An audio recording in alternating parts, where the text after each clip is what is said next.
بسم اللہ الرحمن الرحیم۔ السلام علیکم پیارے دوستو۔ ابرہہ کا واقعہ کچھ اس طرح ہے۔ پیارے دوستو، ابرہہ یمن کا عیسائی حاکم تھا۔ حج کے دنوں میں اس نے دیکھا کہ لوگ بیت اللہ کا حج کرنے جاتے ہیں۔ اس نے اپنے لوگوں سے پوچھا، یہ لوگ کہاں جاتے ہیں؟ اسے جواب ملا، بیت اللہ کا حج کرنے کے لیے مکہ جاتے ہیں۔ اس نے پوچھا، بیت اللہ کس چیز کا بنا ہوا ہے؟ اسے بتایا گیا، پتھروں کا ہے۔ اس سے پوچھا، اس کا لباس کیا ہے؟ بتایا گیا، ہمارے ہاں سے جو دھاری دار کپڑا جاتا ہے اس سے اس کی پوشاک تیار ہوتی ہے۔ ابرہہ عیسائی تھا۔ ساری بات سن کر اس نے کہا، مسیح کی قسم، میں تم لوگوں کے لیے اس سے اچھا گھر تعمیر کروں گا۔ اس طرح اس نے سرخ، سفید، زرد اور سیاہ پتھروں سے ایک گھر بنوایا۔ سونے اور چاندی سے اس کو سجایا۔ اس میں کئی دروازے رکھوائے۔ اس میں سونے کے پترے جڑوائے۔ اس کے درمیان میں جواہر لگوائے۔ اس مکان میں ایک بڑا سا یاقوت لگوایا۔ پردے لگوائے۔ وہاں خوشبوئیں سلگانے کا انتظام کیا۔ اس کی دیواروں پر اس قدر مشک ملا جاتا تھا کہ وہ سیاہ رنگ کی ہو گئی، یہاں تک کہ جواہر بھی نظر نہیں آتے تھے۔ پھر لوگوں سے کہا، اب تمہیں بیت اللہ کا حج کرنے کے لیے مکہ جانے کی ضرورت نہیں رہی۔ میں نے یہیں تمہارے لیے بیت اللہ بنوا دیا ہے، لہٰذا آج تم اس کا طواف کرو۔ پیارے دوستو، اس طرح کچھ قبائل کئی سال تک اس کا حج کرتے رہے، اس میں اعتکاف کرتے رہے، حج والے مناسک بھی یہیں ادا کرتے رہے۔ عرب کے ایک شخص نفیل خشمی سے یہ بات برداشت نہ ہو سکی۔ وہ اس مصنوعی خانہ کعبے کے خلاف دل ہی دل میں کرتا رہا۔ آخر اس نے دل میں ٹھان لی کہ وہ ابرہہ کی اس عمارت کو گندہ کر کے چھوڑے گا۔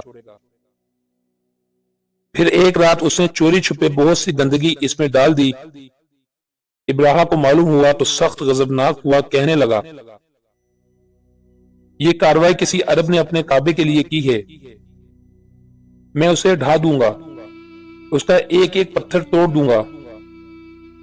اس نے شام و حبشہ کو یہ تفصیلات لکھ دیں۔ اس سے درخواست کی کہ وہ اپنا ہاتھی بھیج دے۔ اس ہاتھی کا نام محمود تھا۔ یہ اس قدر بڑا تھا کہ اتنا بڑا ہاتھی روئے زمین پر دیکھنے میں نہیں آیا تھا۔ جب ہاتھی اس کے پاس پہنچ گیا تو وہ اپنی فوج لے کر نکلا اور مکہ کا رخ کیا۔ یہ لشکر جب مکہ کے قریب و جوار میں پہنچا تو ابرہہ نے فوج کو حکم دیا کہ ان لوگوں کے جانور لوٹ لیے جائیں۔ پیارے دوستو، اس کے حکم پر فوجیوں نے جانور پکڑ لیے۔ ان میں حضرت عبد المطلب کے اونٹ بھی تھے۔ نفیل بھی اس لشکر میں ابرہہ کے ساتھ موجود تھا اور یہ حضرت عبد المطلب کا دوست تھا۔ حضرت عبد المطلب اس سے ملے، اونٹوں کے سلسلے میں بات کی۔ نفیل نے ابرہہ سے کہا، قریش کا سردار حضرت عبد المطلب ملنا چاہتے ہیں۔ یہ شخص تمام عرب کا سردار ہے، شرف اور بزرگی اسے حاصل ہے، لوگوں میں اس کا بہت بڑا اثر ہے، لوگوں کو اچھے اچھے گھوڑے دیتا ہے، انہیں عطیات دیتا ہے، کھانا کھلاتا ہے۔ یہ گویا حضرت عبد المطلب کا تعارف تھا۔ ابرہہ نے انہیں ملاقات کے لیے بلا لیا۔ ابرہہ نے ان سے پوچھا، بتائیے آپ کیا چاہتے ہیں؟ حضرت عبد المطلب نے جواب دیا، میں چاہتا ہوں میرے اونٹ مجھے واپس مل جائیں۔ پیارے دوستو، حضرت عبد المطلب کی بات سن کر ابرہہ بہت حیران ہوا۔ اس نے کہا، مجھے تو بتایا گیا تھا کہ آپ عرب کے سردار ہیں، بہت عزت اور بزرگی کے مالک ہیں، لیکن لگتا ہے مجھ سے غلط بیانی کی گئی ہے، کیونکہ میرا خیال تھا آپ مجھ سے بیت اللہ کے بارے میں بات کریں گے، جس کو میں گرانے آیا ہوں اور جس کے ساتھ آپ سب کی عزت وابستہ ہے، لیکن آپ نے تو سرے سے اس کی بات ہی نہیں کی اور اپنے اونٹوں کا رونا لے کر بیٹھ گئے۔ یہ کیا بات ہوئی؟ ابرہہ کی یہ بات سن کر حضرت عبد المطلب بولے، آپ میرے اونٹ مجھے واپس دے دیں، بیت اللہ کے ساتھ جو چاہیں کریں، اس لیے کہ اس گھر کا ایک پروردگار ہے، وہ خود ہی اس کی حفاظت کرے گا، مجھے اس کے لیے فکر مند ہونے کی ضرورت نہیں۔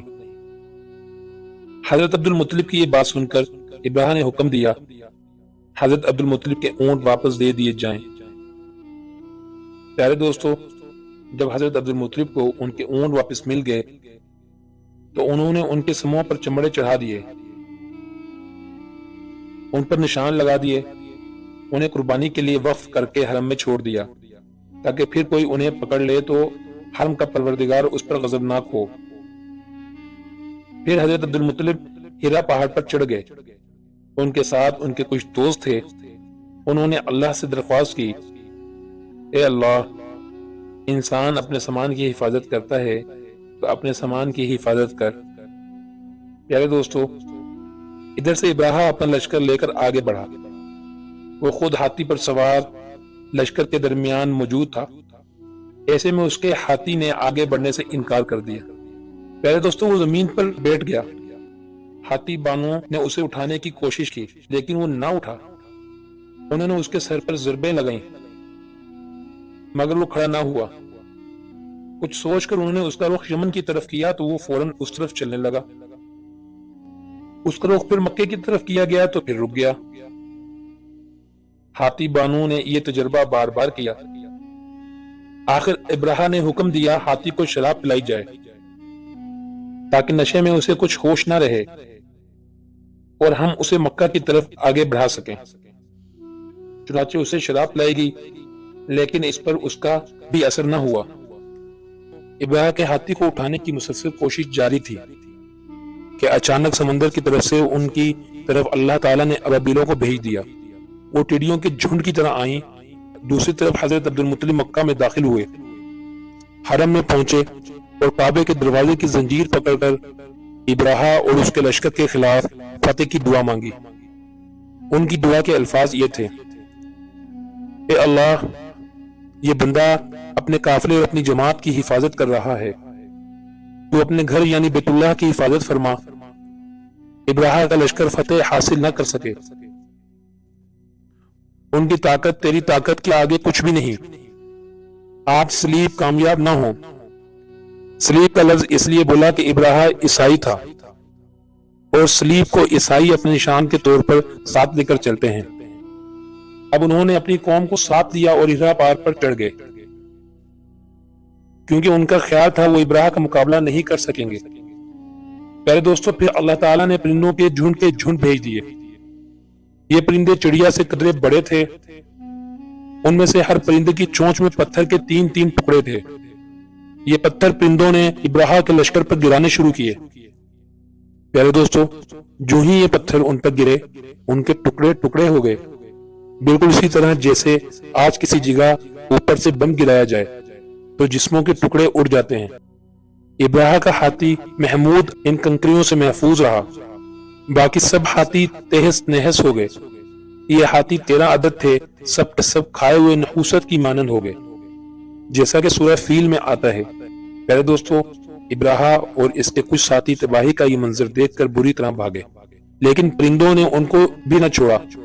ابراہ کے بارے میں طبقات میں لکھا ہے کہ اس کے جسم کا ایک عضو الگ ہو کر گرتا چلا گیا، یعنی وہ بھاگ رہا تھا اور اس کے جسم کا ایک حصہ الگ ہو کر گر رہا تھا۔ دوسری طرف حضرت عبد المطلب اس انتظار میں تھے کہ کب حملہ ہوتا ہے، لیکن حملہ آور جب مکے میں داخل نہ ہوئے تو وہ حالات معلوم کرنے کے لیے نیچے اترے، مکے سے باہر نکلے۔ تب انہوں نے دیکھا سارا لشکر تباہ ہو چکا ہے۔